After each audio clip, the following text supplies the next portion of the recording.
I just can't let you go.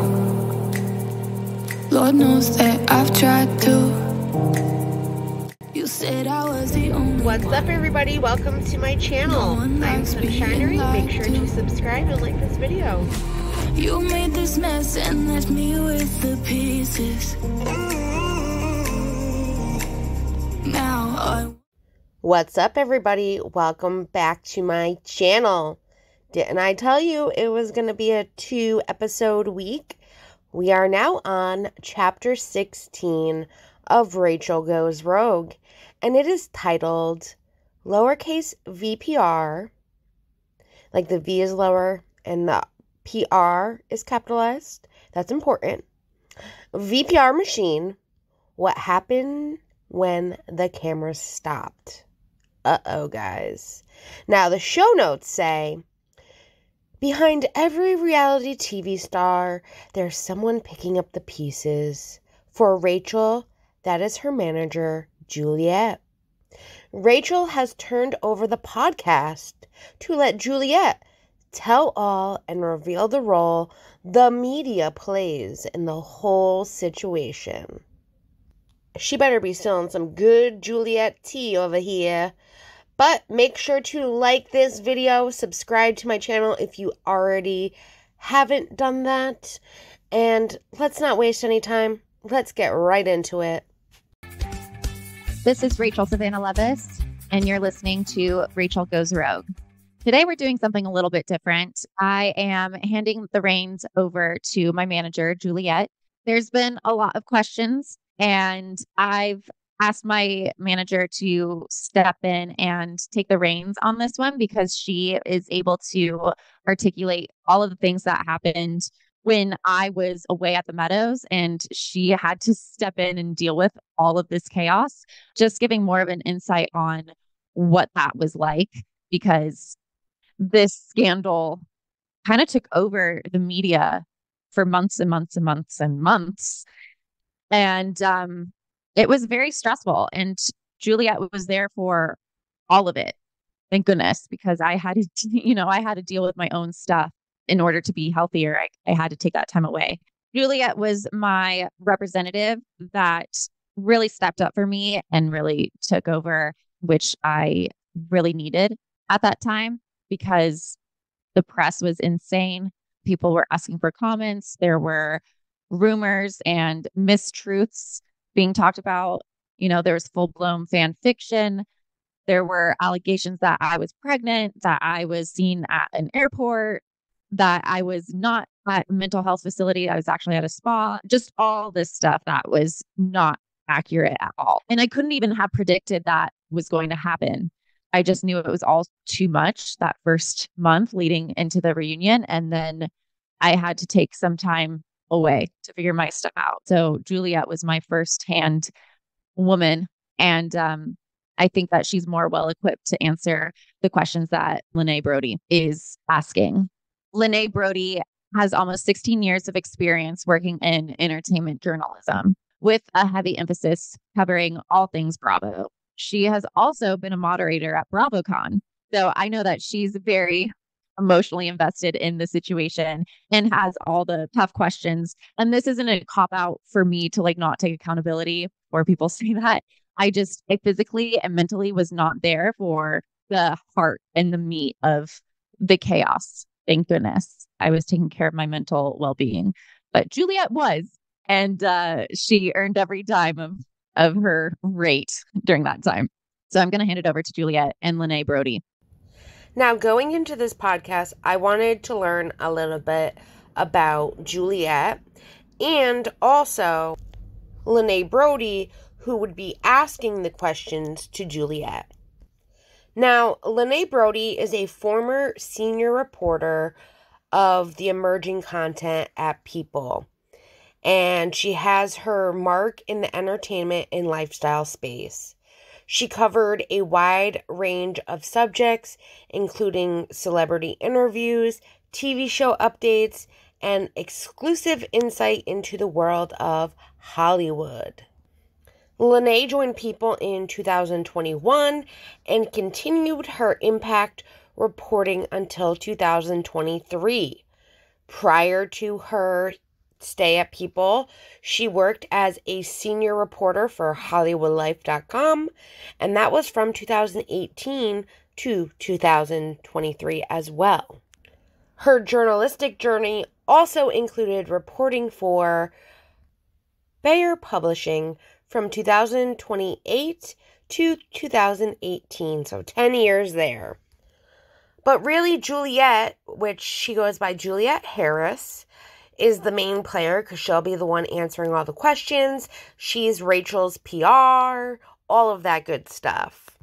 And she is the CEO of It Girl Public Relations, which when I put in her name, I got this crazy article from literally 2005, the year I graduated high school, which was hilarious, which she looked beautiful back in 2005, by the way. But in this article, it says, the show, which Juliette started and currently runs, is It Girl, a Los Angeles-based PR firm. It Girl represents clientele from all different genres of the entertainment industry at all different stages of fame. From the R&B group in their later stages of fame, Boys to Men, to a woman who recently became a household name in a most unexpected manner, Shar Jackson, to the soon-to-be famous singer Missy Izza. There's just no telling who'll pop into the It Girl family next. That was back in 2005. So as we know now, she has a lot more clientele, a lot more variety in the entertainment industry, including reality television's Rachel Leviss. Girl. But this was my favorite part of the article. It says, Harris defines the equality as when you get it. She explains further, when you get that there is something that other people don't and know how it works. When you take what makes you special and you flourish.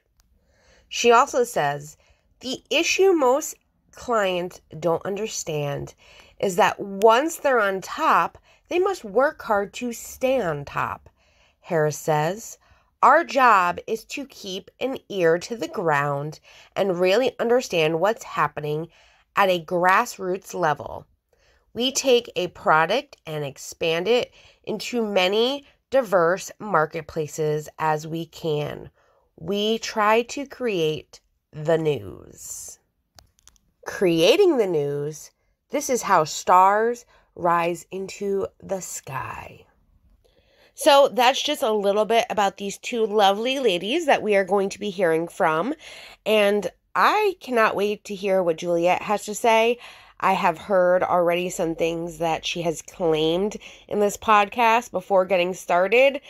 And I cannot wait to discuss them with you guys. So let's get into the actual interview. But I want to know, do you think Rachel is copping out saying that, like, she was in this treatment facility, so she can't answer these questions because she wasn't there? Do you think that maybe she still should have done the interview with Juliette so that Juliette could fill in those blanks where she wasn't? Or do you think it is kind of a cop-out that she's just letting her PR Juliette do all the talking? Let me know down below. Juliette, I'm so excited to chat with you today, first and foremost. I think you're going to answer so many journalists, fans, even like fellow colleagues of ours in the industry. I think you're going to answer a lot of questions, and this should be a really insightful chat. So thank you for taking the time today to do this. Well, thank you.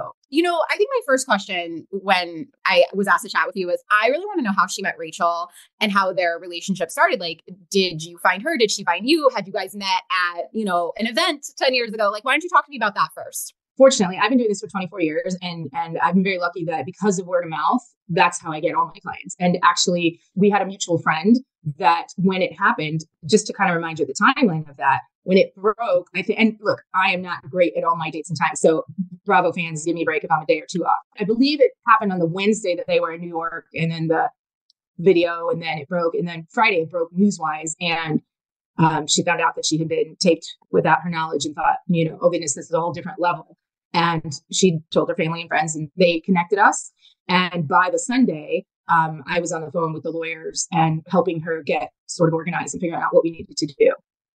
So It happened very quickly. And it was from a mutual referral. We hit it off. And I spoke with her parents. And, I'm funny because I know there were people that were afraid to work in the situation. Right. And for me, I think we did it very strategically as far as not speaking too much and speaking quietly and calmly and when we needed to, trying to always be honest with the media. But I tried to not be just reactive. At the end of the day, I had a person that I was trying to help, not just a narrative or a story. Which, in that article I read you from 2005, it also says that Juliette Hariss compares her job to a psychologist, which she explains as needing to search out and define clients' goals, as well as figuring out how to get them there. So as she just explained, she got with Raquel literally after the news broke about Scandoval, asking her for her PR help and specialties, and that is how their relationship went from there, because she had a friend that was working with Juliette Hariss, so it was kind of like a referral basis, which even back in 2005, Juliette said that most of her clients come off of referral basis. Which, as you all remember from a year ago, we were all waiting for her statement. And it was funny because people said that Tom needed to fire his PR team because they were saying some crazy things that maybe they should be saying something else instead. And here Raquel was hiring a new PR team. And this is how they handled Scandoval. And had you known about Bravo? I mean, obviously you knew what Bravo was, but did you know the depth of this, for the fans? We spoke about, before we started, guys, we did talk about the fandom that is the Bravo universe, aka the Bravo-holics, and they come full force. If you need anything, if you're wondering what episode a certain line was in, there's a Bravo-holic that's got it. For sure. So. Were you familiar with the network? Had you seen the show? Did you have to Google who Raquel was? Talk to me about that. 100%. I was very familiar with Bravo. I've worked with different housewives in the past. However, I'd never seen or heard of Vanderpump Rules. And now they're going to come for me. But I am now, versed. But you know what? At the end of the day, for me, public relations and a situation are the same things, no matter what the actual item itself is. The principles are the same. The tactics are the same. I believe in being very honest with the media outlets because I wouldn't have a career if I was misleading the outlets. And so fortunately, I have very good, lengthy, strong relationships with the outlets, with the journalists themselves. So therefore, I could maneuver the situation. And then I had to learn as I went. And obviously, the situation itself was horrible, right? So, but I'll tell you what is just, to me, is how many affairs have we seen in Hollywood, right? How many cheating scandals and whatever, and not very many, if any. And maybe the one that was closest to it was Baby Sheena's, right? With her first one with Eddie. They don't hit the fervor and the width that this one did. So that in itself is fascinating. But when I took Raquel on, for me, it was, wow, I'm going to help this young woman with this, a horrible narrative and try to help her through it. And then it ended up being a whole lot more. Right. And that is something that everyone tries to compare with other affairs or cheating scandals, things like that, with Scandoval, and how they always say, we just never understood how this took off like it did. And even as a vPR fan, it did take off bigger than any other affair, cheating scandal, anything I've ever seen on Vanderpump, let alone Real Housewives or Bravo. I'm a huge fan of Bravo in general, though vPR is one of my favorite shows. Yes, I had never seen anything like this, but I also understand our day and age where things go viral, and they go viral without any kind of understanding on how it does go viral, and it resonated with so many different people, and it hit home to so many different people, and it got as big as it did because of the influence all around us with social media and its presence, in my opinion. I also think we never saw anything like this before with anything on Bravo, where someone was literally having an affair with someone else on the show for 7 months, not only behind the backs of all of their friends and the partner, but also the production company and the television show. And they were doing and saying certain things on camera that, yes, maybe seemed awkward and weird, but also normal because they had a strange relationship. But it was leading to things that we had no clue were actually going on. And to feel like it was done in such a secretive manner, I think that's what made it blow up too. That these people could manipulate so many different people with that lie, and no one had a fucking clue what they were doing with each other. And if some people did know about the affair, like she claimed in the other podcast where she named names, you know what I mean? Maybe they were even scared to speak out because they had no clue how serious that affair was. Only those two people understood the longevity that they had going on between them two, to know what they were doing that would maybe cause such a commotion. And I don't think that they really thought then that it would get to the longevity that it has with Scandoval, but that's what happens with our society and social media and things going viral. Some things get larger than life, and there's just no way to explain it other than it just reached the eyes of so many, and so many were intrigued with what was going on that it became such an important topic because so many people were into it at that point. Literally, that's the best way I can explain it. I would love to know how you guys would explain how Scandoval got so big to me, because I love hearing what you guys have to say, your opinions, whether they agree with mine or don't agree with mine and agree with others, or you stand out by yourself. They're all valid. And I love hearing what you guys have to say regarding everything. So let me know down below. Well, and people who don't do what we do, right? Yes. They don't really know. So just to walk through it very quickly for the Cliff Note version for people, yes, when this all goes down and the story broke on TMZ, and it's there's shirts I know where I was. I survived Scandoval. Right. I know where I was when Scandoval happened. I think it was March 3rd, right? Yeah, I think that's right. Yes. That's sad that I know the date off the top of my head. But anyways, we as journalists knew where we were. And I remember I was a reporter at People at the time, and it was oh my God, jaw hit the floor when we read the TMZ headline. And, right away, as a journalist, we start doing our due diligence, which is reaching out to the fellow publicists involved. And in that moment, it was not you.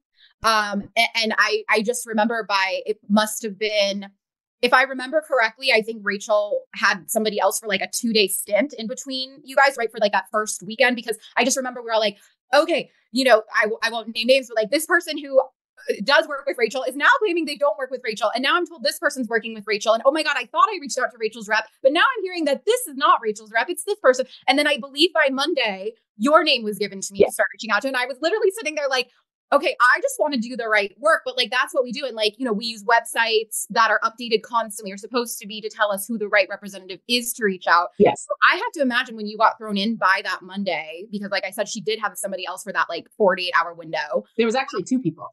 Oh, okay. Because I remember a usual who works with other Vanderpump Rules. Yes, and that was a problem, right? Because, which we'll get into, I'm sure. But so first of all, the person that was working with her, who was not actually hired, was advising her through Tom, I'm just going to say it. And then in that situation, when she found out Tom had reported her, it became a conflict and she was concerned. She went to somebody else first, I think.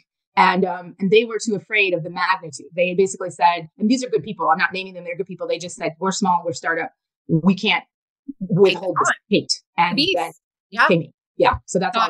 Yes. Okay. So like by Monday, again, for those who like don't know how this works, like I started reaching out to Juliette being like, hey, I hear you're now here. And, you know, and I am a very honest person. I was like, this in my head is now the third person I have reached out to in 48 hours. You're probably not going to be around much longer either, because this just seems, and I mean that with like love, like in the sense of like, it's so, like I said, it is a beast, and the story was blowing up and more was coming out. And like, to your point, right? Like it was an affair. And so I think people didn't really think it was going to like have this kind of magnitude that it ended up having. So when I say that, I just mean like, it's like, okay, this is a headache. Like, this is more than I can deal with. I have so many other clients. I'm so successful. Like, this isn't like a break that I need. So like, then it's going to be somebody else. But I just remember, like, I was like, I had thoughts many times. And like, I mean this with so much respect, like Juliette's like really hanging on here because this is a job, right? Like you guys have people on your roster that maybe you'll get one email a month for because that person's just having a slow month or they're on hiatus. But this was constant. I mean, I remember where I was when Scandoval broke. Do you guys remember? I would love to hear where you guys were when Scandoval broke. I do like hearing it from this kind of perspective because just watching the headlines, reading stories, reading what people put out, and I knew that she had gone through a couple different PR people because it all came out that the first one didn't think that they wanted to work with her because they didn't know if they could handle this kind of a magnitude. And we knew that she was shopping PR people in that sense. And for like the journalist perspective, like wondering who they needed to call to get a comment and to talk to, like not knowing, I can only imagine, like, it was literally like story after story after story after story. Like you could not keep up. It was a lot. Even for me, just trying to save everything and kind of preserve the evidence per se in a timeline fashion, because I love things in timelines, and this happened here, like so much came out because everyone was talking. It was a big freaking thing, like, oh my god, they were having an affair for 7 months, so that means like when he went to Big Bear, oh my god, like these photos came out all of a sudden, and so when they were in Mexico, oh my god, they were sleeping together. Like, oh my god, those episodes are about to appear on fucking Vanderpump. Like, let's see if we can spot anything. Like, things like that, dude. It was humongous. So I love getting to hear their perspective on how they handled it in their job fashion, per se. Oh my god, I totally forgot. So I was at work when the news broke, and I remember getting an alert on my watch, and I went and checked my phone, and that's when I saw that the news had broke, and I was thinking to myself even then, like, I had just seen Sheena and Raquel on Watch What Happens Live, and that question was kind of weird, and of course that came out. Everything happened literally so fast, and like the next day, they were picking cameras back up. It was intense. But I want to know where you guys were. Let me know down below. I want to hear what you remember the day that Scandoval broke and where you were and all of that. Like, yes, how did you sleep at night? Like, did you get sleep?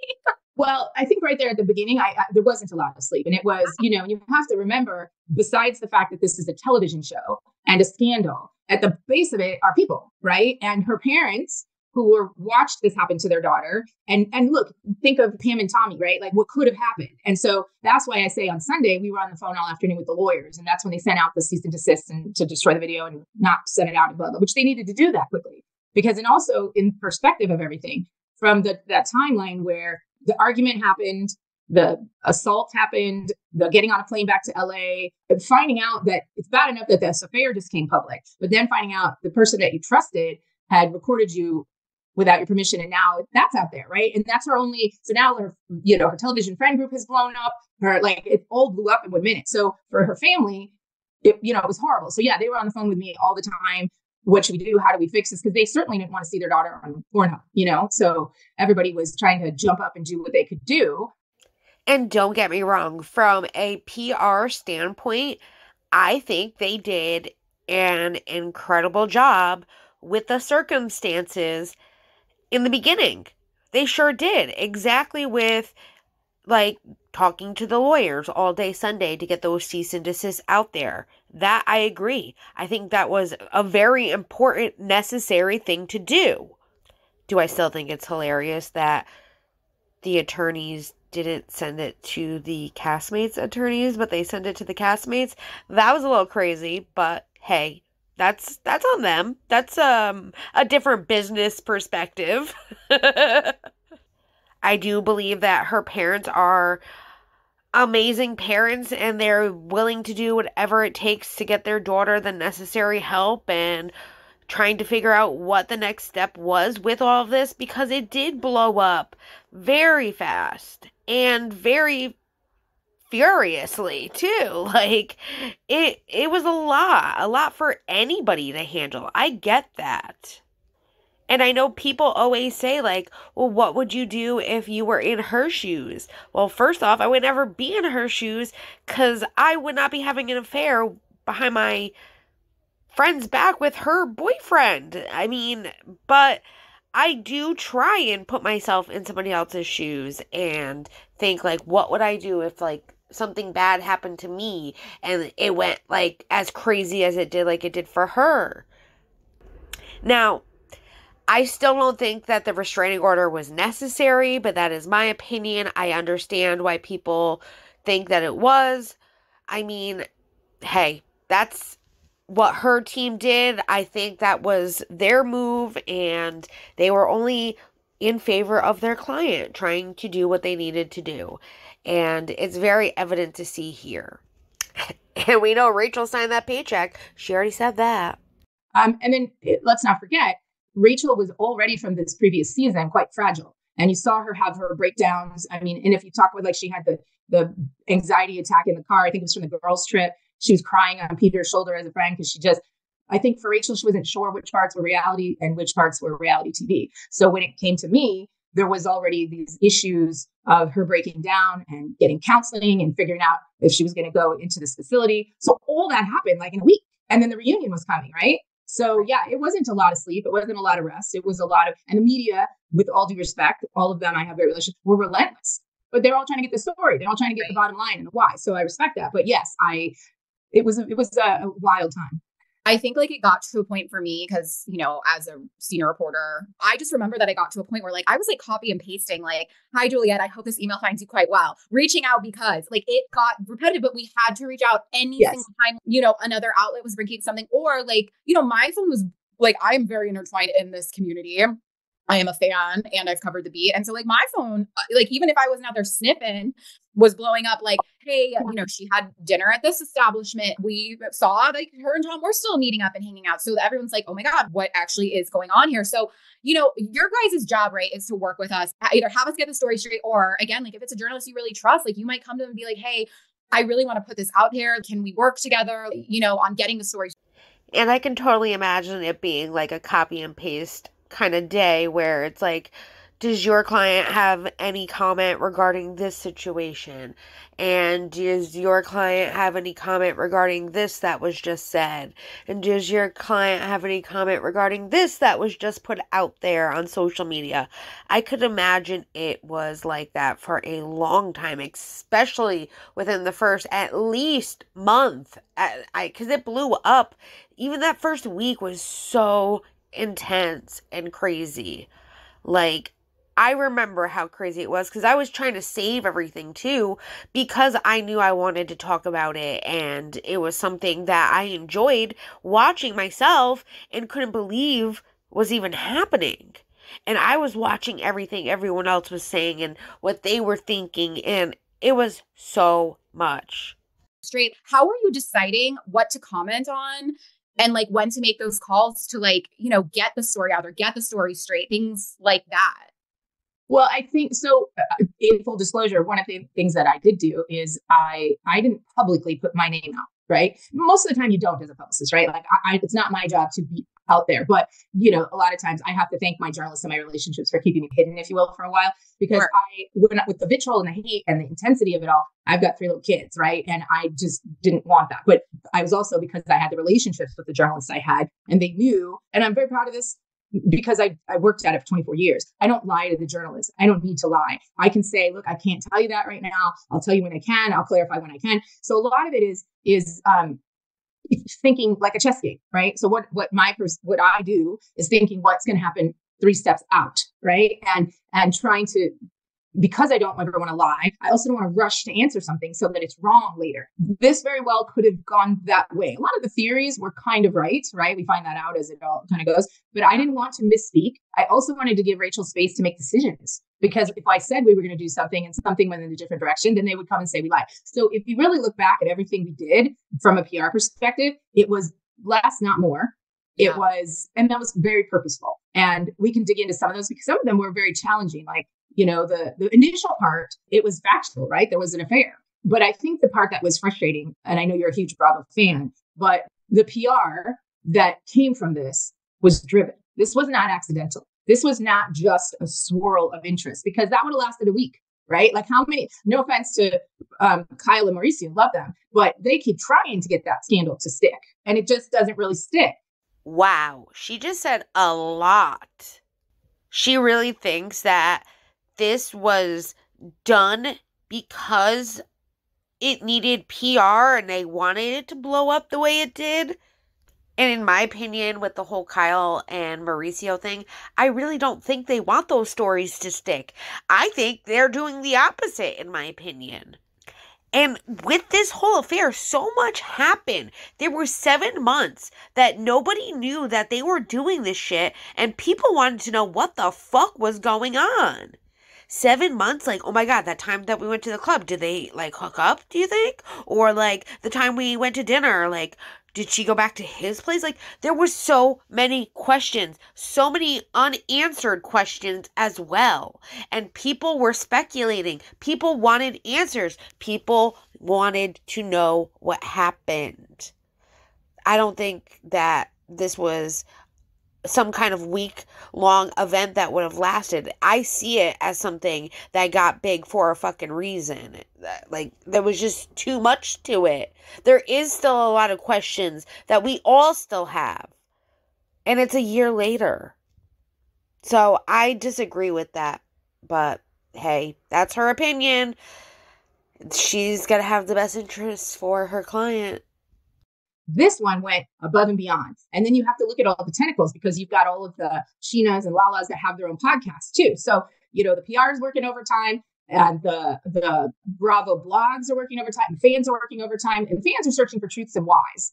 But then the narratives were pushed out pretty hard. And I believe to my core, for many reasons, which we can get into, that this was very much driven for ratings. I want to ask you about that a little bit more, because, I don't think that's something Raquel's like really come out and said. And, I guess like I wondered, like, how did this come out now? And, we know that like they were at the show together at Tom's concert, and like the phone came out of the pocket, and like that's when Ariana found it. And like, as a viewer, like I've kind of thought too, and like I've known these players for over a decade now, 11 seasons. I have literally covered the show since season 1 at my first job.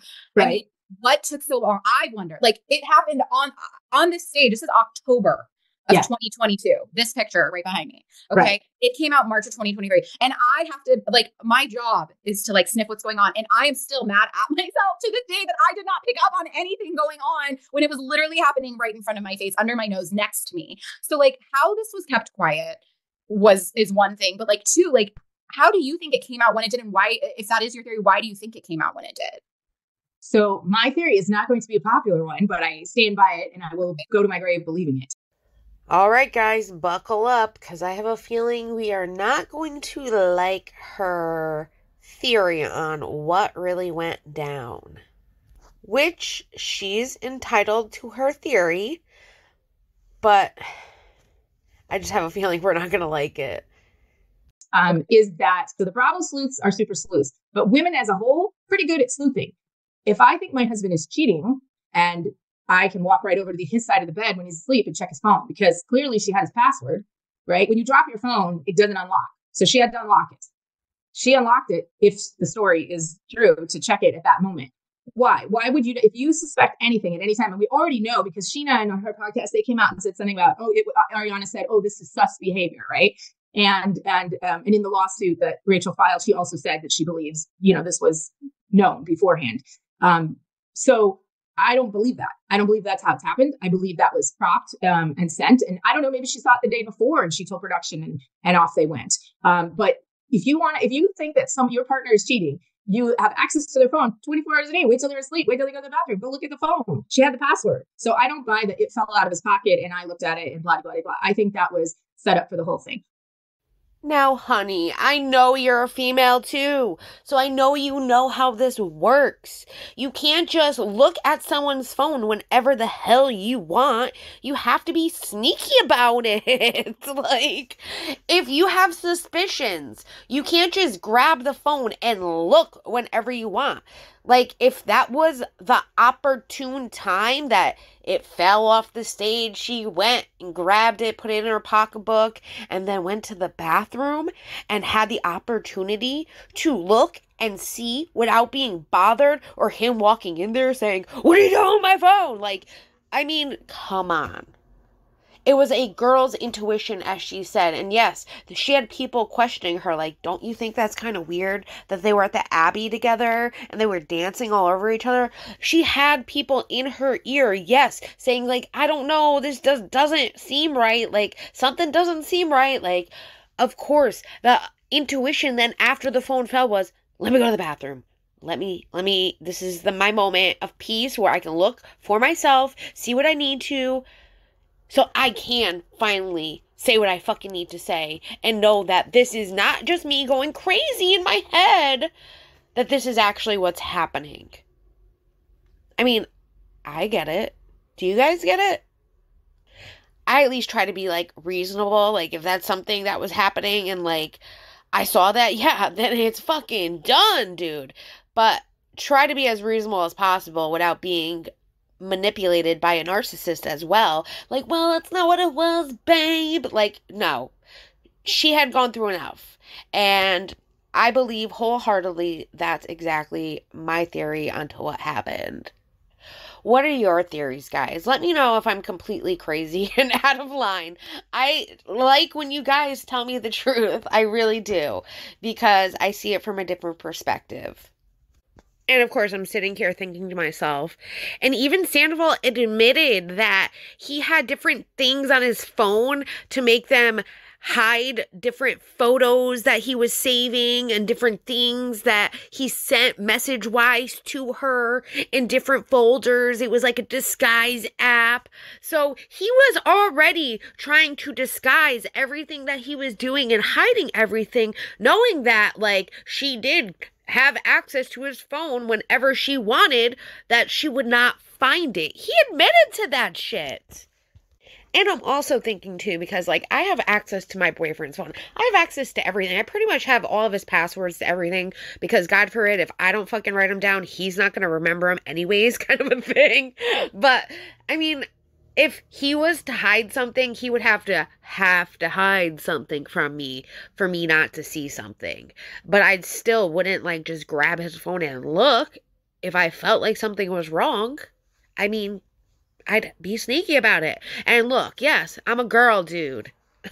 I am going to make sure I have my moment where I can sit there, breathe, take it in, and look and hope to God I don't have to find something. How about that? Like, oh my gosh. I'm sorry. I'm thinking too much. Let's keep going.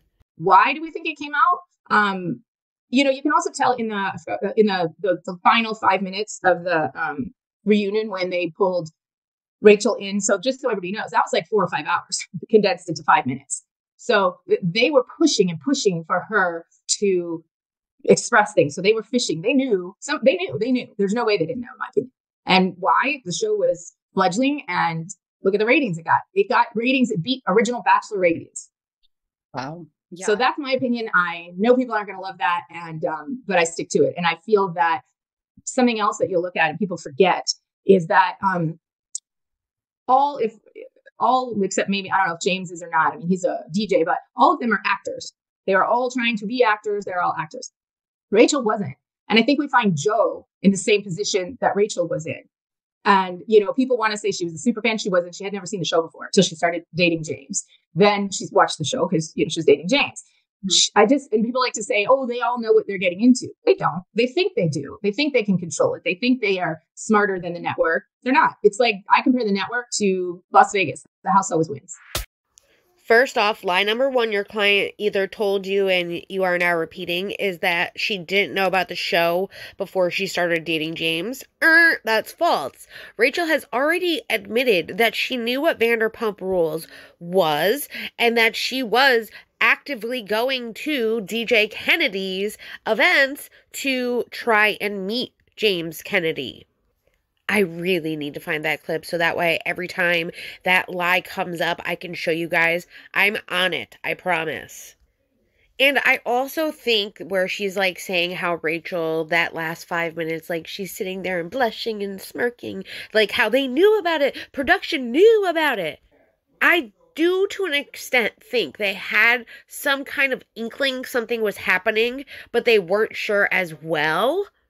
But for me, those last 5 minutes of Rachel sitting there and talking, which I know is like 4 hours, was her finally feeling comfortable and getting into that moment where like she was sitting by herself, she was thinking for herself, she was just there. Yes, there was people pressuring her, but she finally felt that relief of telling someone what was going on and getting it off of her chest that she needed to be able to realize that she needed more help with this situation, whether it was going to get help to figure out why she was repeating these horrible relationship patterns, what she was feeling mentally, physically, all of that, everything that she was going through, and then some. Lying for 7 months is a huge thing. She was lying to everyone that she loved and she trusted, breaking their trust by lying to them. And she finally felt free enough that she needed then to figure out what her next steps were going to be with everything that was happening. And I really do feel like that last 5 minutes was her finally coming to that realization that like she felt better telling her side of the story. So when you did this, all imploded, this all came out, Rachel and you were having to navigate it very quickly. And like, obviously then she, checks into this facility. And from the media perspective, when said celebrity, I don't want to like compare, it's not the same, but like if a celebrity gets into, gets a DUI, like a high profile, at least like well back in the day, maybe not as much anymore, their rep is going to be like, hey, maybe you should go to rehab for 2 weeks, right? Clean up your image, show people you're sorry, whatever. So again, like from my perspective, this happened. And I was like, oh, okay, she's doing that, like clean up the image. Like I get the PR behind it. Little did I ever think it would turn into 90 days, right? It was. And so like, that's when I was like, oh my God, is she not going to come back to Vanderpump Rules? Like this is, and that's like, I believe she was in the facility when the reunion aired. Is that correct? No, right after she filmed it, she went in. Yeah, we had been watching it on TV. So we're watching it knowing that she's now in this facility. People really came for her. And like Lala, I'm sure she's not watching, you're probably not watching, but like Lala, love Lala. She actually took it upon herself to apologize and send Rachel a message while she was in the facility. And I remember on the episode, Lala said Rachel read the message and she never heard from her. Like, do you think that Rachel felt the apology just like wasn't genuine? Are there certain people that you think that, she wishes she would hear from, or like, talk to me a little bit about that? I did stop it here because I do remember Rachel saying on her podcast that when Lala reached out to her, that it was actually the publicist that read the message because she didn't have her phone. So she didn't actually see what Lala said till after she got out of the Meadows, which I do have a clip. This was from chapter 6. So 10 episodes ago, where she talks about the voice memo, and then we will go into what Juliette has to say regarding it. When I was at the Meadows, I didn't have access to my phone. And at that point, when she sent me the voice memo, I was in that treatment facility, and my publicist has access to my Instagram account. So she got the notification that Lala reached out to me via Instagram. And she listened to it. And so it was even you. It wasn't me. No, Oh not at that time. But yeah, I did listen to it when I got out of the Meadows. And I just felt like I didn't trust Lala and her intentions. But as I'm watching this season and this episode, immediately I was like, oh, she did it on camera. Okay. That makes a lot of sense because it's allowing for the dialogue to take place for me to come back into the group. Yeah. Yeah, so let's talk about that. Rachel was in the facility, and okay, first of all, the minute you step in there, you hand up your phone. So she has nothing. I took over her phone so that I could be aware for anything that was interesting, exciting, or whatever. I saw that come in across my phone, and because I didn't have her phone, I had her social medias on my phone. And so I saw that message come across, and so I clicked on it. So that was my TV debut. I'm kidding. So what a debut! Yeah, woo-hoo. Let's first put it in perspective. Lala did that because she was told to do that on a television show. She was scripted to call Rachel because that was it. There wasn't an apology. Maybe she showed a second of, she's in a facility, right? So then she calls. She left a message. I saw it, and I'm not going to answer it, right? It's not my place. I'm just making sure whatever anything is. And then you see, then she comes out afterwards and said that she wished she hadn't done it. So Lala, I like Lala's personality. Don't get me wrong. I think she's dynamic. I think she's super strong for what she's doing. But you know what? Those girls were ladies are very, very mean to Rachel. They're mean girls. And they used her for the storyline. They used her for that moment of empathy, only to retract that. But yeah, I was the one that saw that. She had no knowledge that it happened until she came out.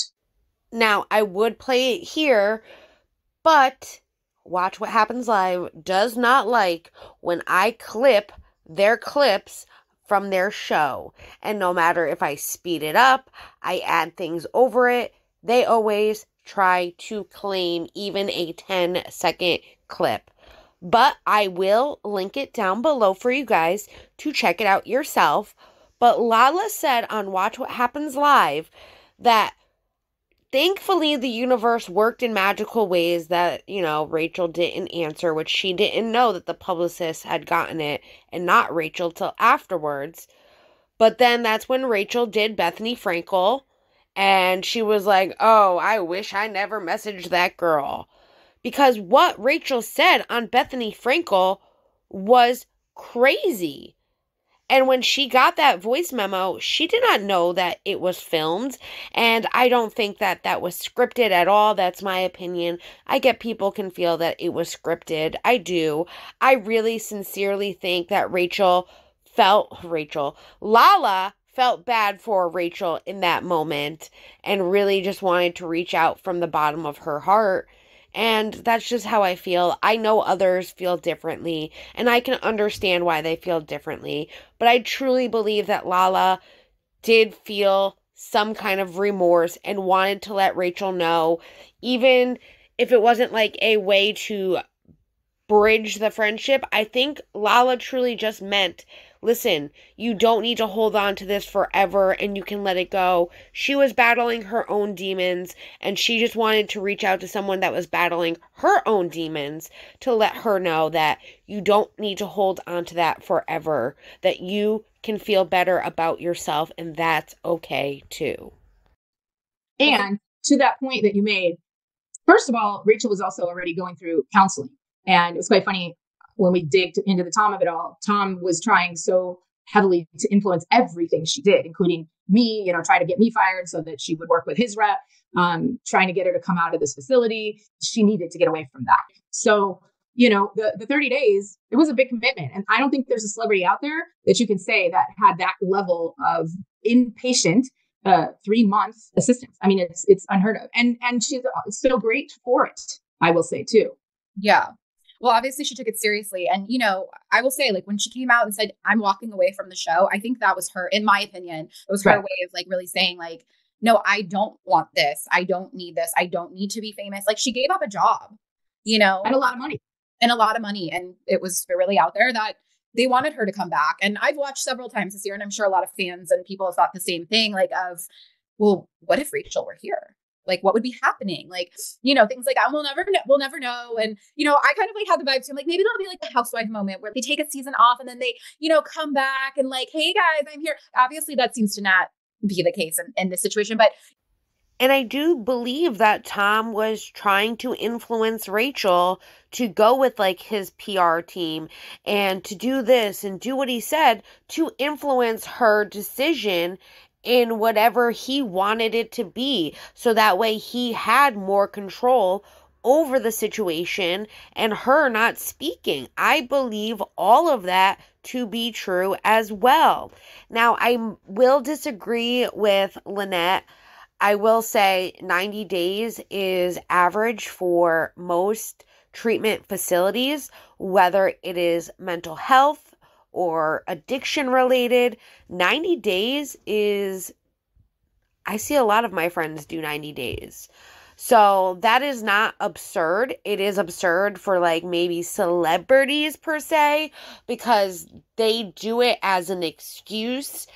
And I really do believe that she felt like she needed help. And that is why she stayed for the recommended time, because she was in a vulnerable state. She got out of a horrible relationship with James, and then she got herself attached to Tom, who, like I've said, has narcissistic traits, whether he is or isn't an actual narcissist, where he has to have control. Even with Ariana and things that she did, he had to have control. Even with the book, like we saw it. That is how he is.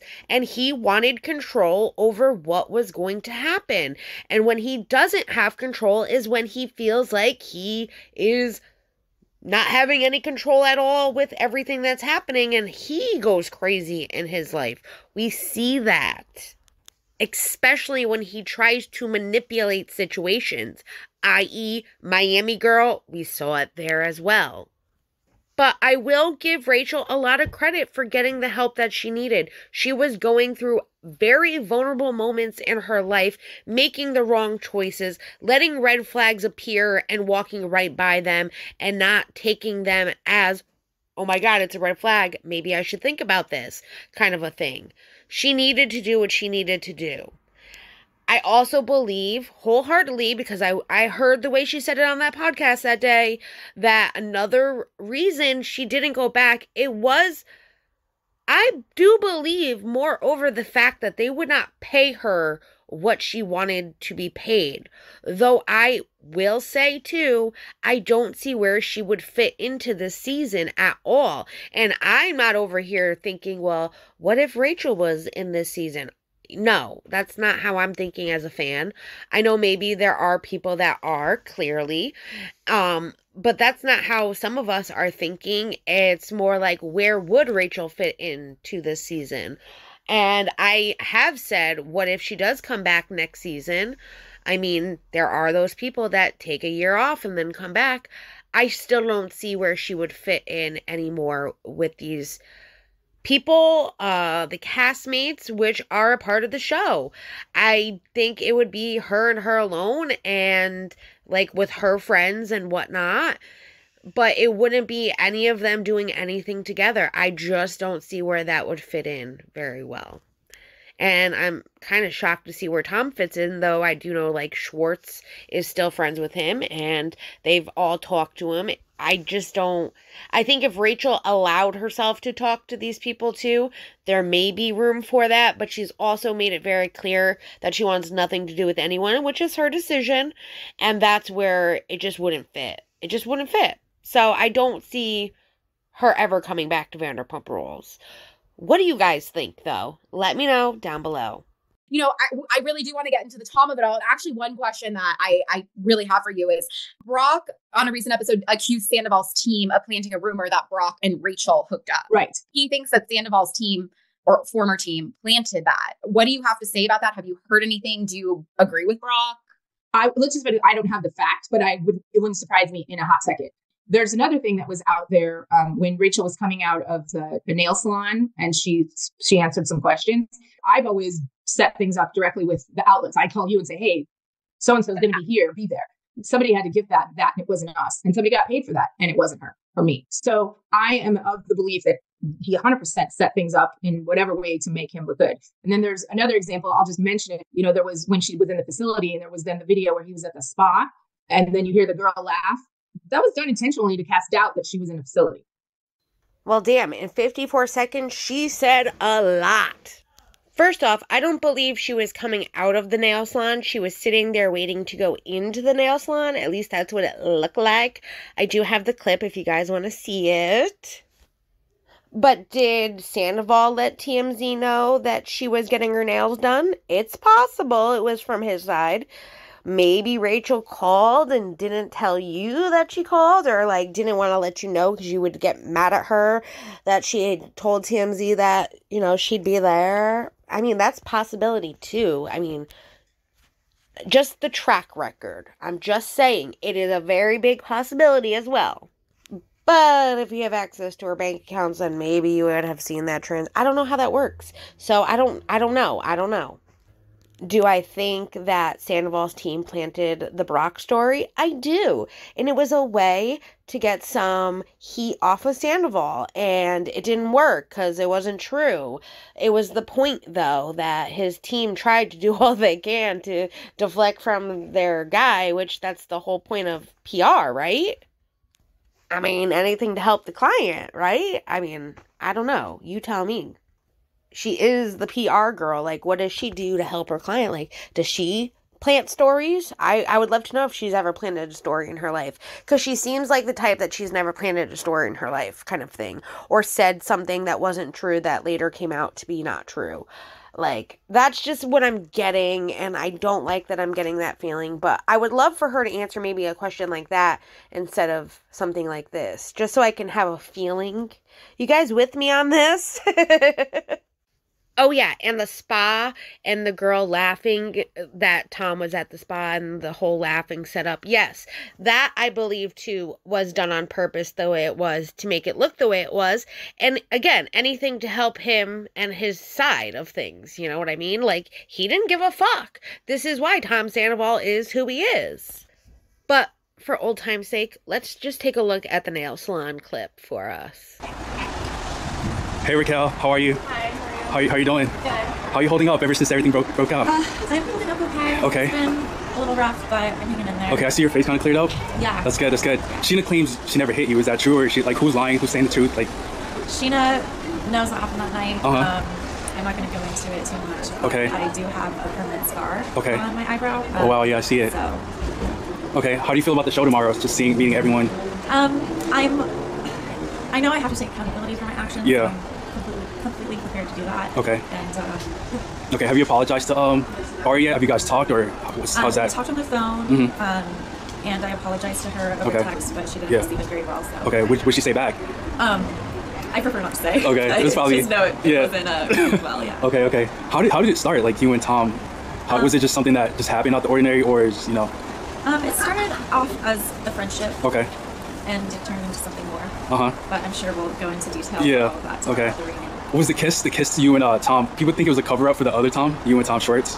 When you guys kissed, people think it was a cover up for you and Tom's affair. Is that true, or was that just for? No, that's not true. Okay. I genuinely had an interest in Tom Schwartz. Yeah. And there's a genuine curiosity there. So Okay. It wasn't a cover up. All right. So are we gonna see more you and Tom Sandoval, or what's your relationship with him? When's the last time you talked to him? I don't know where our relationship is going to be. Okay. We're just kind of trying to get through these next few steps and Yeah. trying to, make amends, hear everybody out. I know Yeah. a lot of people are angry. So Yeah. I think just getting through these. I don't know about you, but that clip, she said a lot to TMZ right before the reunion, literally the day before, which nobody was talking about anything because they knew that they couldn't, yet she opened her mouth. So in that sense, it's like, I get like her publicist is saying that they did not get paid for this, but she said a lot to sure not get paid. So that just, to me, seems a little weird. I also found this classic clip that I had to play for you guys. So check it out. I tried my best to stay out of the Vanderpump drama, but Raquel, you brought me in. I finally snapped. What were you thinking? The reunion is tonight. You were going to have $500,000 in lighting budget, hair, makeup, a beautiful gown, and you chose to pretend like TMZ randomly found you sitting in this chair in front of Blush Nail Bar. Hopefully Blush Nail Bar just paid you more than God knows how much you just sabotaged on your re-up negotiations for a new season because you just burned Bravo so hard. Do you know how mad they are? You just gave this boring little version of whatever. I couldn't even finish the TMZ video. It was not good. Like, ooh, now I want to tune into the reunion. You actually made me not want to tune in the reunion because your story was so boring out in front of the nail bar. How's it going to be better with the good lighting and the gown and the hair and makeup? What are you thinking, Raquel? I know you're not good at making choices, clearly, but this is where I just draw the line. The rookie mistake. I'm just, a lot of people are very upset about the cheating. I obviously do not condone cheating, but I'm so upset. Where'd I go? Yeah, I mean, I've got to wonder, like, I had this thought too of like, usually when you have two celebrities, two public figures that are having this affair together, again, for people who don't know, both maybe they're not telling their whole Rolodex, but like they're going to tell their publicist, I'm sleeping with so-and-so. Right. I'm having an affair with so-and-so. Like, because you guys are going to have to field the call. And if it comes in at 3 a.m, hey, I'm going to press if I don't hear from you, like, that's why they tell you. And that's why you always tell your client, like, tell me everything. I've always going to have your back. I'm on your team. And that's why having a publicist you trust and a journalist in your pocket that you trust is so important. So, yes. I do wonder, like, especially because you were brought into this and, Tom's former publicist or former team member, was helping Rachel as well before all this happened with like certain things. So, this person knew Rachel a little bit and probably how to, work around her, work with her, work alongside her, whatnot. So, how did you feel when this was all coming to a head and like stories are coming to you about both of you? And like, again, you would usually call this person and be like, hey, how should we handle this together? What are you going to tell the press? It sounds like you couldn't really do that in this situation. So were you guys talking constantly? Were you not on the same page? Like, what was going on behind the scenes? So I think from the very beginning, so because when something is such a huge experience, you become close quite quickly. So in this situation, I had to get to know her very quickly and we had to make some moves very quickly. We spoke a lot. Her parents were concerned. And let me make this very clear. Rachel hired me. Rachel paid me. Not her parents. Her parents are typical parents that are like, oh my gosh, my daughter's business is now everywhere, right? And they're worried and they're scared because of the death threats. So when she went into the facility, I thought the thing that was the most important is that she really needed to heal. She needed to get away because as an outsider, to me, the whole thing looked like a cult. The whole thing looked like she was so sucked in that she couldn't see the difference between what was real. And she was torn up. She was torn up when she found out that this tape happened. She was torn up that it got, that it came out the way that it did. And she lost the one person that she thought she had. And then everybody was going to be so upset with her. And she was remorseful from day one. She was confused because he was telling her they were broken up and they were this, that, and the other thing. Right. So, all of that was very hard on her at that time. So I had to give her the respect of letting her be in there and heal because she needed to not talk about this show. She needed to not think about business. And I agree. She didn't need to think about the show. She didn't need to think about any business decisions or anything like that. I also don't understand why her publicist is saying that Rachel really thought that he was broken up with her, and she knew damn well they were still together. They were sneaking around. I get that's what her publicist, though, has to do is make her client look good, but we know that that is not true. I bet she was remorseful.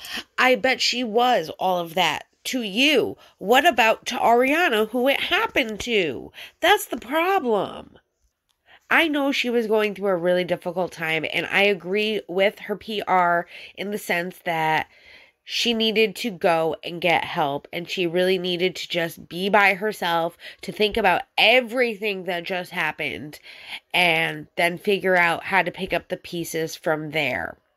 I think now, after everything that's been said and done, she's having a hard time accepting some of the faults that she's done and putting that onto others. And that's what I don't like.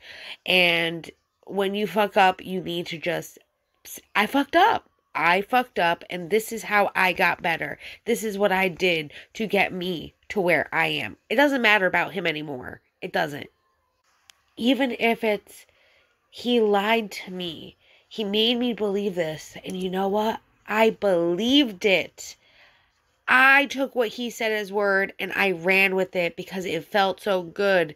That, to me, is taking accountability.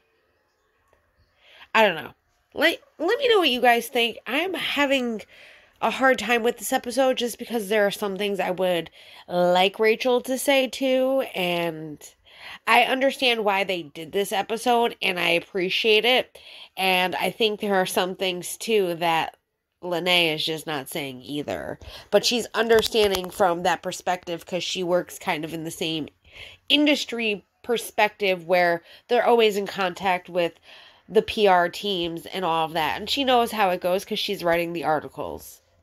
So a lot of why there wasn't, I mean, it still probably would have been my strategy too, is that we didn't just jump to answer things. We didn't just respond to things. We didn't, if things I thought were unfair, I could call somebody like you and say, well, that's not really quite accurate, or remind people that at the end of the story is a person in pain and problematic mental health and in a facility doing it. So, maybe it would be to kind of keep it right. But in 24 years, I've never had a situation where I couldn't talk to my client. Somewhere around the middle is when we started to talk, maybe once a week, because, the other thing you don't want to do is I want to go, oh my gosh, this headline happened. Oh my gosh, this is what they're saying, right? She's in there getting treatment. So then I would only try to tell her the things that I needed to tell her or thought I needed to respond to or get an answer to. Oh, the worst part about it was when everyone started saying she was at a spa. And Miraval posted something to imply that she was there. And they did it on a Friday night. So me trying to get a hold of corporate at that time, not easy, right? But then the cast members, their podcast, everybody started jumping on it saying, oh, she's at a spa. Oh, I heard she's at the spa. Then there was a video that Tom posted where he was at a spa. And then you hear this girl laugh in the background that is meant to imply that that's possibly Rachel. So then I get bombarded by the media saying there's sightings of her. She's out. She's not in. And there are people that like you that I have a relationship with, a trusted relationship, right? And I'm like, oh no, Juliette, the sources are legit. The sources are great. She's out. She's out. Oh my gosh. So I, at one point, called the facility, spoke to the nurse, and I'm like, can you see Rachel? Oh yeah, she's right here in front of me. Great. And I went back to my friends and said, no, or my colleagues and said, no, you can post whatever you want, but it's not accurate. So I had to go back and look at everything because I wanted to make sure I had these timelines correct. And it was a few days after Rachel's rep, aka her PR team, announced that she was checking into a mental health facility when then the Miraval Resort and Spa posted on Instagram kind of the iconic background bar setting that Vanderpump has. And then it says, that it's our time. These are the best days of our lives, which is the theme song to Vanderpump Rules. And no one really got that until Tom posted on Instagram slamming Miraval. And fans said that they thought that he was crying out for attention more than trying to slam them because he did make reservations there before all of that happened, and he decided to check himself out of there. But he was planning on going to the spa to get away from it all and to get some time to himself, as he said to TMZ. Which I do have the original post that Scandoval put up, which says, I'm beyond disappointed in Miraval results, Miraval, Arizona, and their decision to post to their Instagram account this past weekend, alluding to me staying there this week. They claim to be a refuge for wellness and betterment, but that is obviously false. They'd rather feed into the negativity and speculate that has engulfed my life. In a continuous effort to be healthy and work on myself, I planned a trip to go there completely alone to try and find some peace. Miraval clearly isn't the place for that.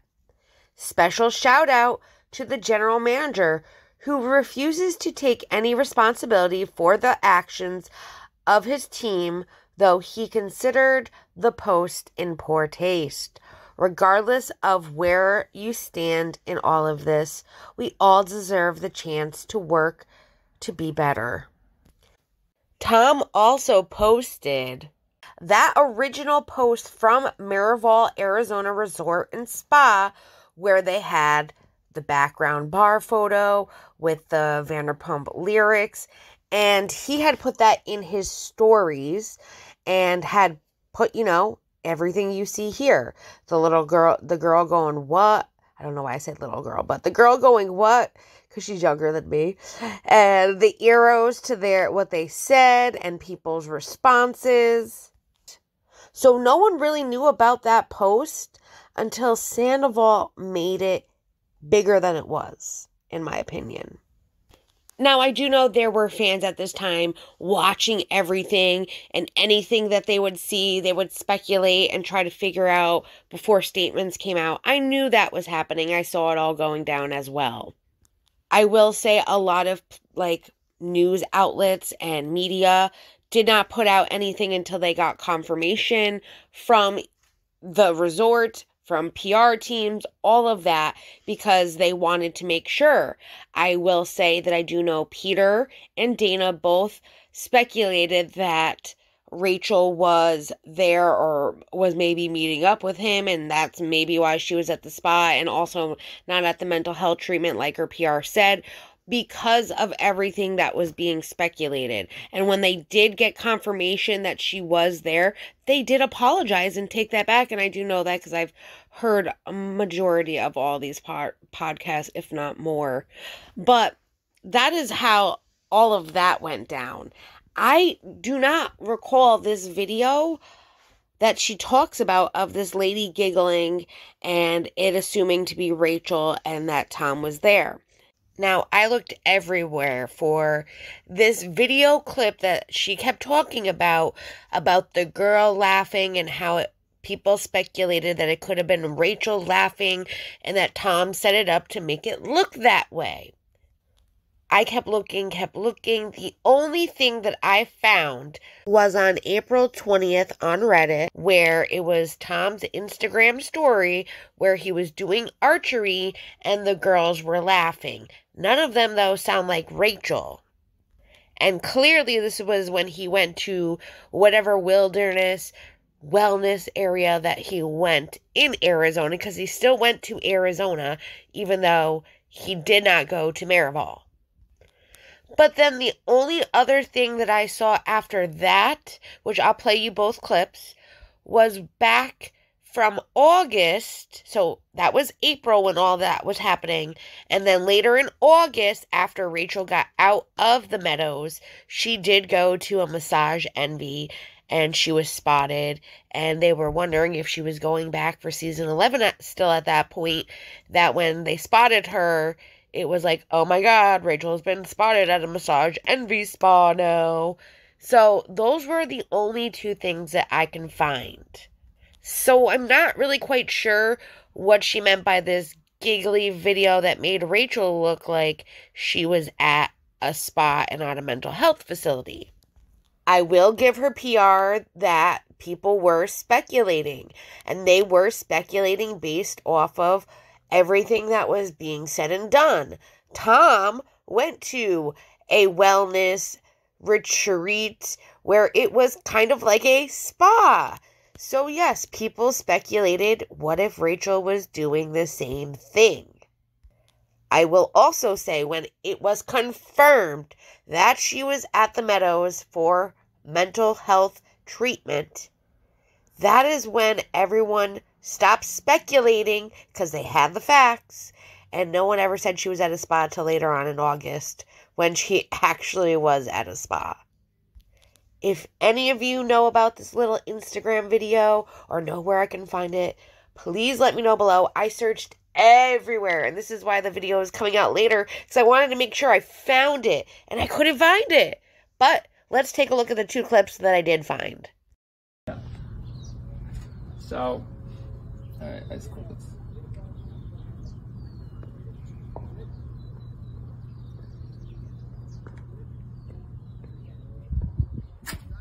Wow. Nice! Woo! Nicely done. Alright.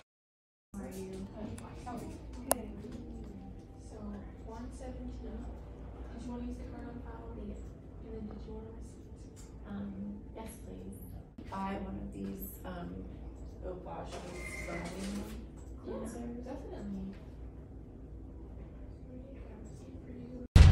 I totally forgot to that I did find a blind item from April 26, 2023 that is from Dumois, which, as we know, some of these blind items have some truth to them, but the majority are not actually factual. So it says, Sandoval was at the Miraval, Arizona.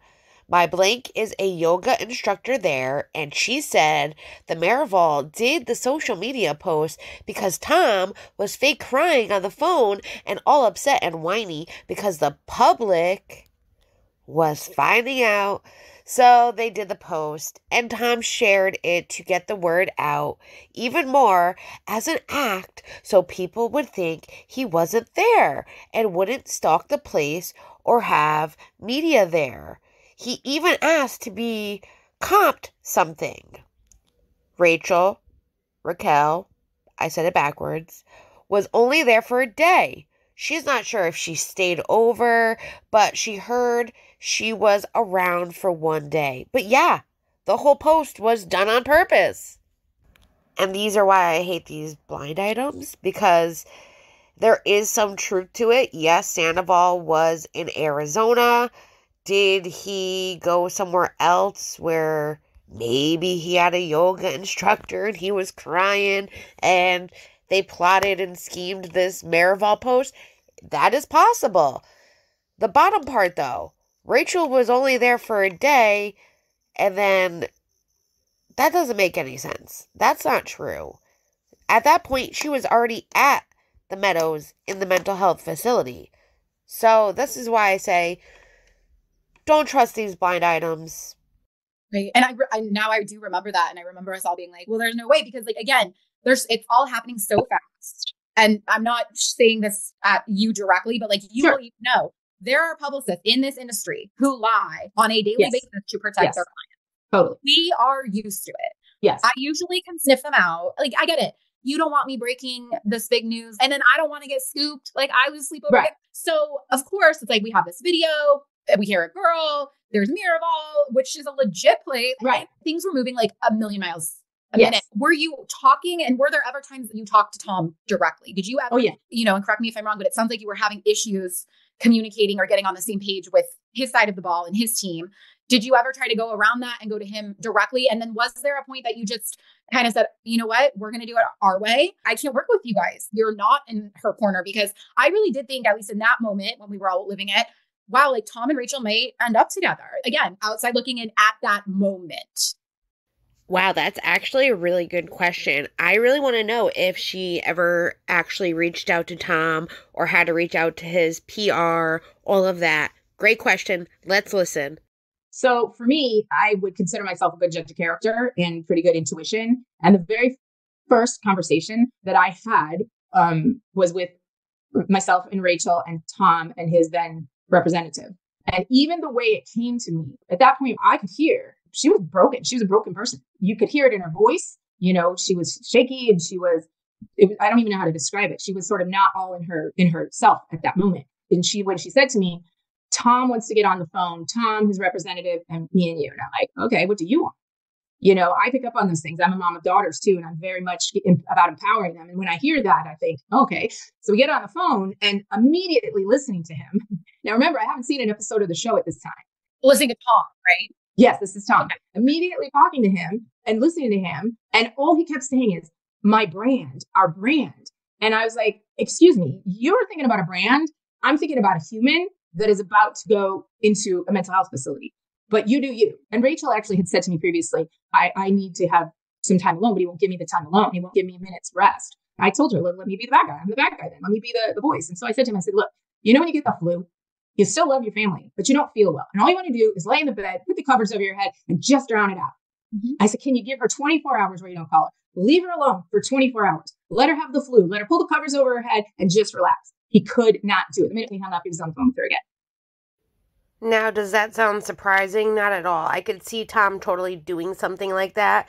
He was even like that with Ariana. And I think a lot of people forget, what Ariana had to go through. He was the same way with her. And when he had full control, that's when he felt like he was at his most powerfulest. And when Ariana at the end was not letting him have control over things that she was doing, he felt like maybe he needed to find somebody else that he could fully control. Maybe Rachel was just that person. I hate to say it, but like, that is just how it is. And I'm glad that she was able to get away from this and be able to have that time away. Like, he wouldn't even give her 24 hours to herself. That's a little controlling. And she went from one relationship to another. I can feel the understanding of everything that she went through. Don't ever get me wrong there. I do feel also that she needs to, at some point, take her power back. And I'm glad that she did what she had to do. I am. But this is like, also, I sit here and I think, and it's like, she would have never been able to tell Ariana. She was just not that type. Like, she couldn't even talk to other people about what was going on. And I just, like, even with the James situation, she was vulnerable there, too, where she had trouble talking to others about what was going on. Though we did see her have moments where she did open up. She was going through a lot, dude. She was. I will give her that. I'm glad she got the help that she needed. I am. She can only go up from here. Now, this next part, it literally continues right into the podcast, but I do have the video footage because they did put it on her Instagram, so I will put the audio with it so you guys can hear it. Like, it flows beautifully. You'll see. And he is in her ear, and at the point, she was not strong enough to hang up. She was not strong enough to walk away. People can blame that all they want. They can say, oh, she's an adult. Oh, she knew. Oh, blah, blah, blah, whatever. When you are manipulated, when you are down, you don't have the strength. And if that wasn't a thing, we wouldn't have the domestic violence and abuse situations we have. Because how many people say, why does she stay with him? Because we don't understand the power dynamics. We don't understand the threats. We don't understand where that person is mentally, and we don't understand what the other person is doing to them. So it's very easy to be the couch coach and say, why didn't she just hang up? She couldn't. She wasn't strong enough. And so part of her going to the facility to improve herself and learn about why she was codependent and why she couldn't break away and why she didn't have the strength gave her the space and hence the clarity to walk away. But in the moment, she didn't have it. She was, okay, I'm coming. Okay, I'm leaving. Okay, this is great. He loves me. He doesn't love me. It was a tornado in her head. And I get it was a tornado in her head. I get she was a mess. I get she was like a walking zombie and just, yeah, I'm coming. Yeah, I know I need to do this. She needed to go there. She needed to get the help that she needed. I am never, ever have I ever denied that for her.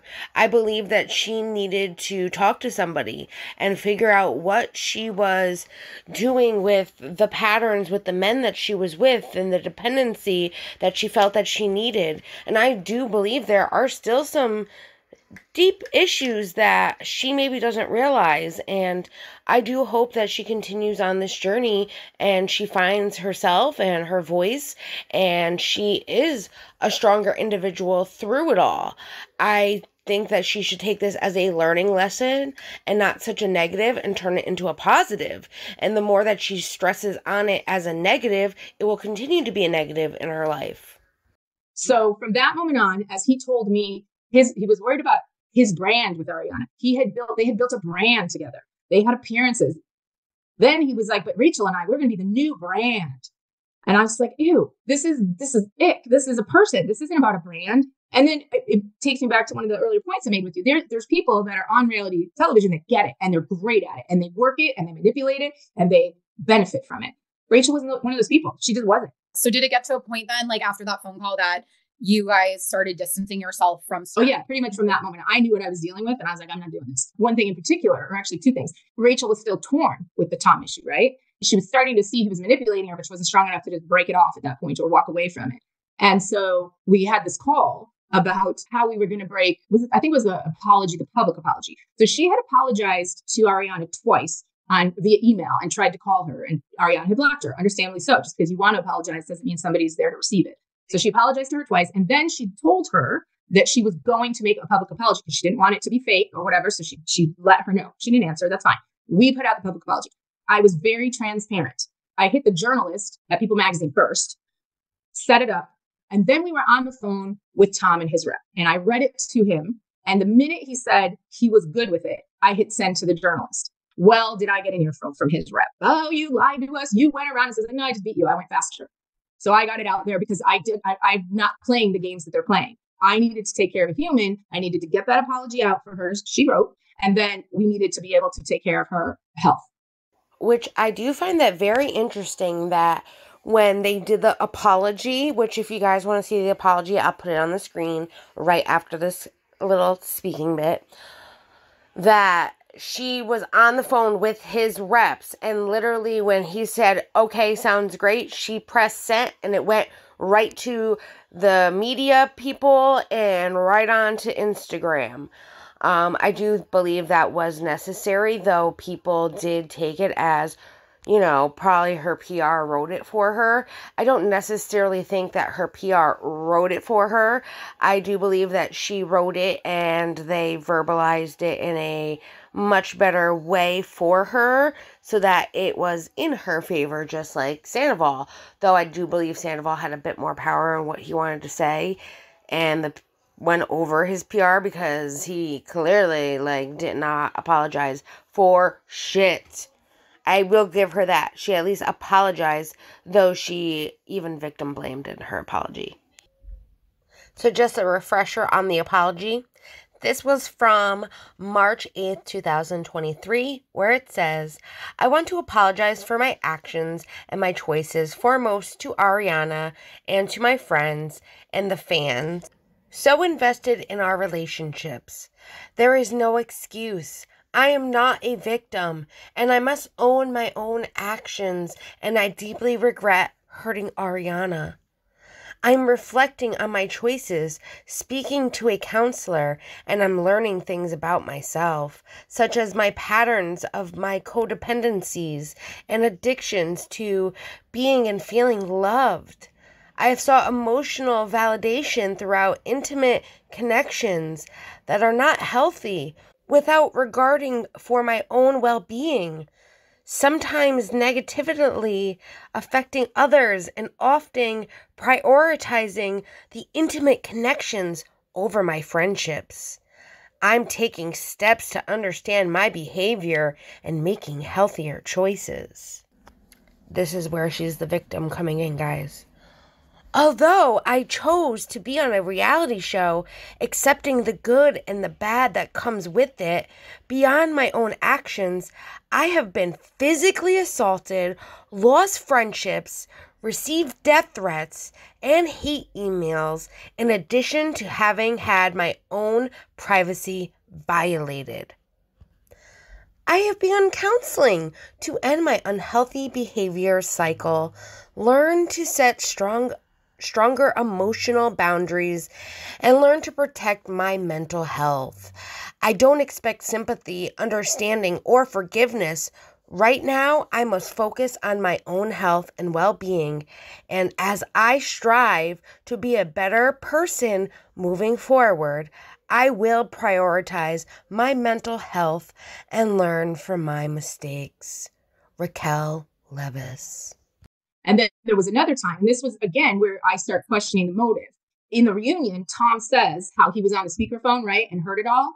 And then Ariana says, all you have to do is keep your mouth shut, right? They told me that happened beforehand. And I said to Tom, if you love her and you support her and you want what's best for her, why would you not say that now? Because this is on the early side, right?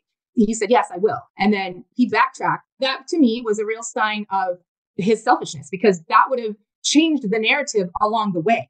Because we didn't have Rachel speaking, and because I wasn't willing to just feed into headlines for just no purpose, there wasn't a lot on our side. So all those headlines that were going out were very one-sided. And that one article at the beginning, because this was before she went into the facility, would have changed the trajectory of the conversation, but he wouldn't do it.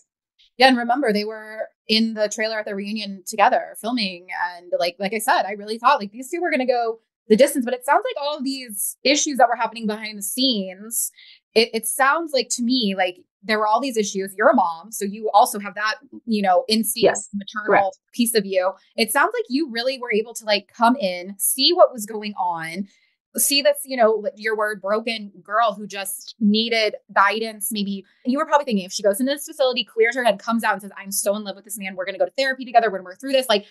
everybody would probably have to support her on her side, right? But you saw what was going on. You got her out of it with her parents. You got her into this place. But it sounds like all these things that were happening behind the scenes that we didn't hear or see about, because I was wondering too. I'm like, okay, so wait, what's going on? Because when she went in, they seemed to be a unit, happy given the situation and love. Sure.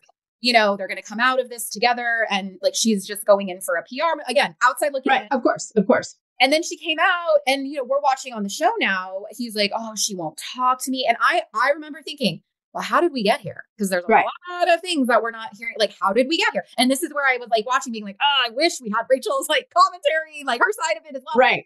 Little bubbles. But we have had Rachel's commentary on it. She's been talking about it since the show even first premiered, about everything that happened, and then going through episode by episode and responding to the things that she's wanted to respond to. So you can't say she hasn't had a voice, because she has. We've all heard it. We've all been here for 16 chapters. Like, come on now.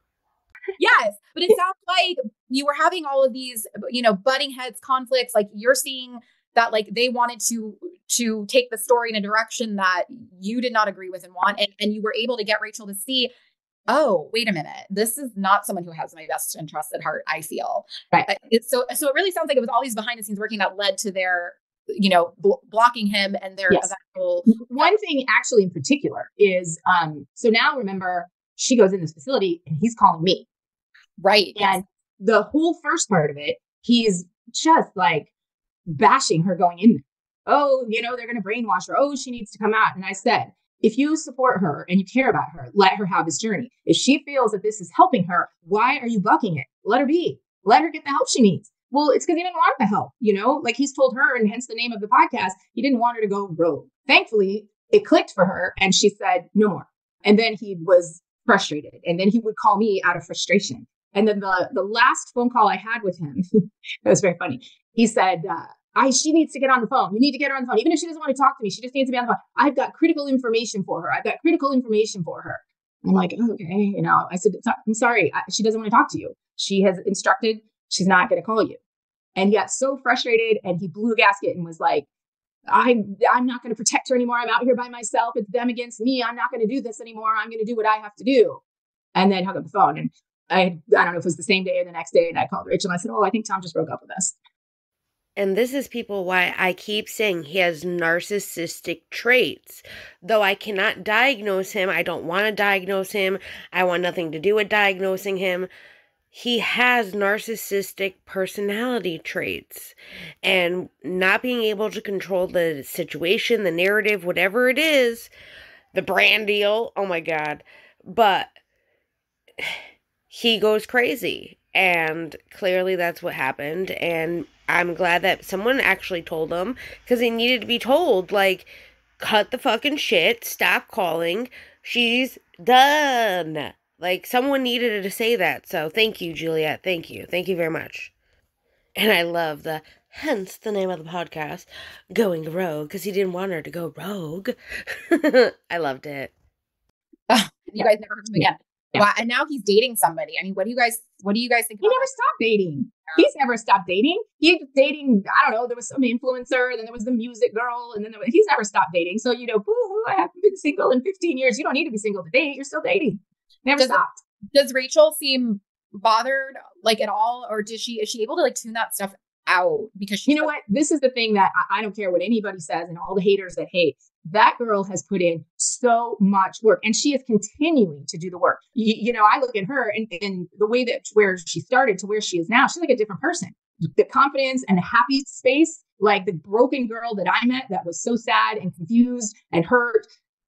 You know, she's on the other side of that. She's still got a ways to go. She's a work in progress, and she will be the first one to say that. She is still learning on a daily basis. But at the end of the day, she's living her life again. Of course, Tom was still dating. I mean, he had to keep a persona up. He was brokenhearted after he just fucked up his whole entire life. Like, come on now. I mean, she didn't want anything to do with him. Thankfully, that was the best move for her. She got help. She got away from him. She got a publicist that really helped her. Thank you, Juliette. and she's been, doing the work. She's also been very, sue happy and wanting to pursue justice and wanting to explore different avenues because of everything. So, I mean, it's everyone's opinion. We all want her to move on with her life, but when you put in a lawsuit like that, lawsuits can take years. Believe me, I know all about it. They can take years. So that to me is not moving on. And I get wanting to get justice. I get it. If you wanted justice, why didn't you also then go make a police report? Because he did criminally, record her without her consent, and that's against the law in your state, and you could have had a faster result that route, per se, than the civil route. You know what I mean? But then you're attacking somebody else, too. I'm sorry, suing somebody else, too. That's my opinion. We have to put that in there. But you know what I mean? Like, there was more you could have done if this is, like, really the justice she wanted. All right, let's get to the last little bit. Also, when Rachel got out, I was like, okay, in my head again, I was like, it's probably now time for her Andy Cohen sit down. Andy gets Teresa and Joe Giudice before they went to jail. He gets all the big Bravo celebrity sit downs, obviously, before he gets first dibs before any other journalist. So I'd love to know, when she came out, like, did Andy approach you guys? I'm assuming he did. Did other journalists, because she still hasn't done like one big journalist sit down. Correct. Yet. When she went in, I didn't want to tell people where she went to begin with, right? Like, I wanted to give her privacy, whatever. But it was leaked. Somebody from the Meadows leaked. I think they were leaving when she came in, and they leaked it and put it out there, and then everybody sort of picked up on it. So that was the next statement that I put out, right? I was like, well, I better do this because I want to control. I don't want people making stuff up. So I asked the network to post what I wrote on their platforms, because I feel that would have also changed the trajectory of the narrative. They wouldn't do it.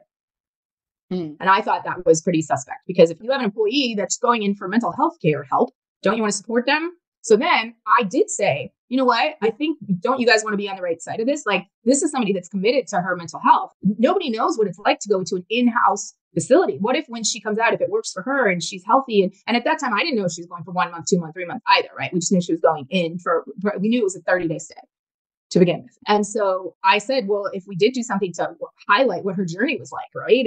And what it was like in that facility, you guys, meaning the network, will come off looking great too, because you're supporting somebody that just, the stigmas along not only mental health, but treatment are big and real. Wouldn't it be great to be the people that talk about this and bring it out? And they kind of, we'll consider it, and it didn't. See, I can understand why, like, employers don't want to get involved with employees' mental health and things like that. I understand it's a struggling thing with different, even fields of employment, where just employees want nothing to do with it because they're afraid of lawsuits, things like that, and having to pay for it. And that's why there are unions and things like that, to be able to fight for those employees' rights. But even her publicist is like, oh, well, then she can go into this, and then you can highlight her journey and have a sit down and da-da-da-da-da. So you are promoting even that whole situation to them to try to push the betterment for your client. I understand. But still getting her to do stuff with the network. And how can you highlight someone's journal in a mental health facility, like, if you're not following them around with cameras? Like, that's the whole reality TV portion of it, is seeing the experience. So there's just a lot of questions I have about this stuff. You know what I mean, jelly beans? The thing she pointed out to me, and I wouldn't have known this if she didn't say it, is the scene that we see where they go back to filming in her apartment, and they're talking on the couch. She asked Tom, why did you film me without my consent? And he answered her, and they cut that out. And so then I spoke to the powers that be, the producers, and said, why would you do that? You're trying to tell her that she can trust you, but who benefited from that? There's only one person that benefited from that cutout. And at that point, it was right around that same moment. It was still the first half of the stay that negotiations were taking place, and they wanted to know what she was going to do. And she said, no, this is a toxic environment. I'm past this. I'm beyond this. I'm not doing this anymore. It's not good for my mental health. I'm not coming. And she decided not to go. Hence why the Bethany interview happened.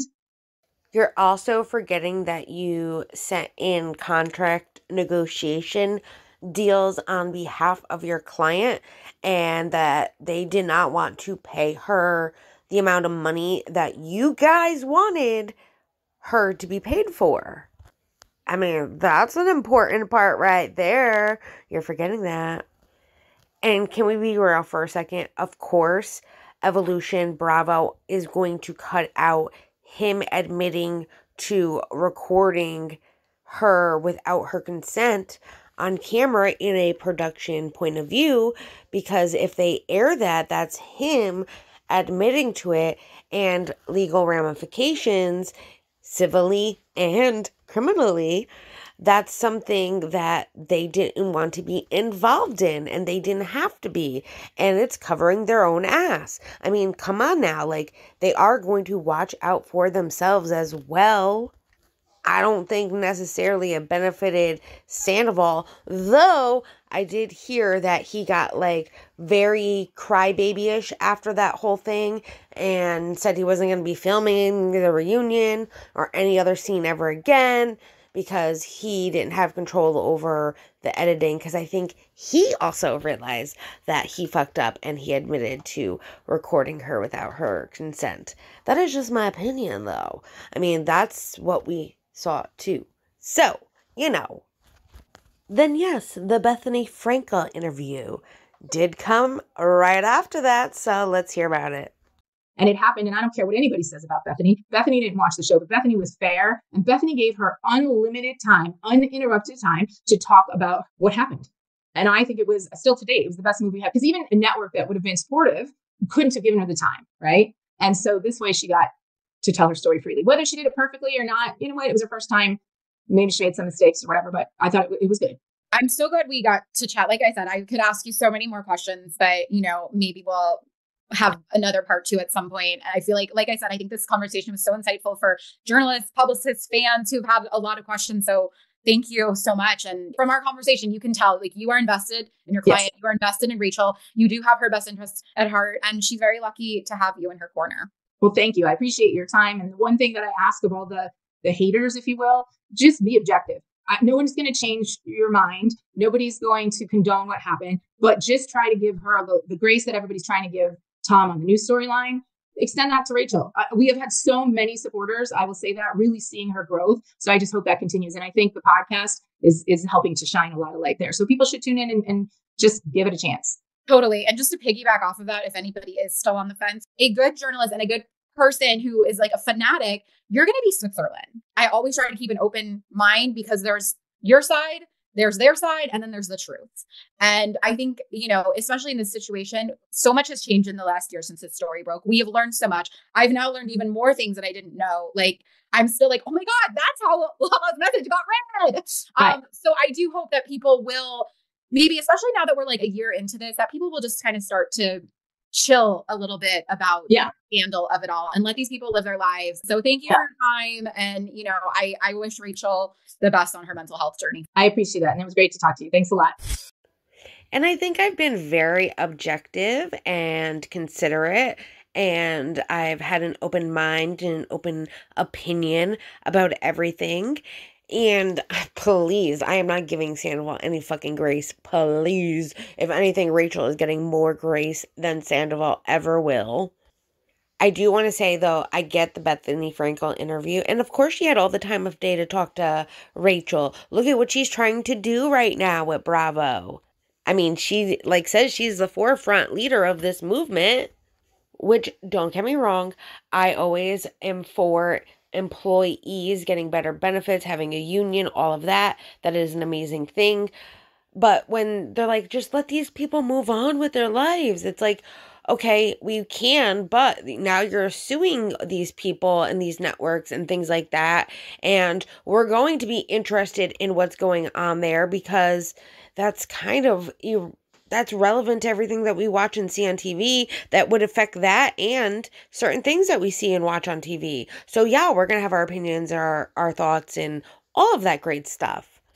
I do hope that they do another one of these. Maybe ask like us if we have any questions, and maybe like you can answer that. I do like seeing it from a different perspective. Like I said, from the PR and journalistic side of things, is always interested to see how they move and work and all of that great stuff. I am sorry, though, that this took a little longer to get out. The holiday, everything, it was crazy. I am so happy, though, to have you guys as a wonderful support here on my channel. You guys are amazing. I love getting to do these for you. And I hope that you all had a wonderful holiday or just had a great weekend if you don't celebrate Easter, and have future holidays and things that you have great times with those and family, because that's what matters the most.